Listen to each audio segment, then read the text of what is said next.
رمضان کریم 22ویں دن کی دعا۔ بسم اللہ الرحمن الرحیم۔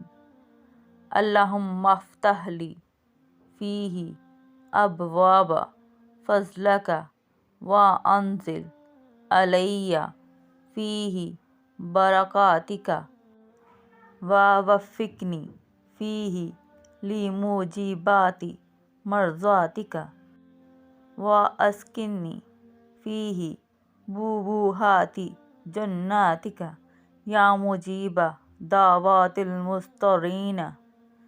اے معبود، آج کے دن میرے لیے اپنے کرم کے دروازے کھول دے، اس میں مجھ پر اپنی برکتیں نازل فرما، اس میں مجھے اپنی رضاؤں کے ذرائع اختیار کرنے کی توفیق دے، اور اس میں مجھ کو مرکز بہشت میں سکون عنایت فرما۔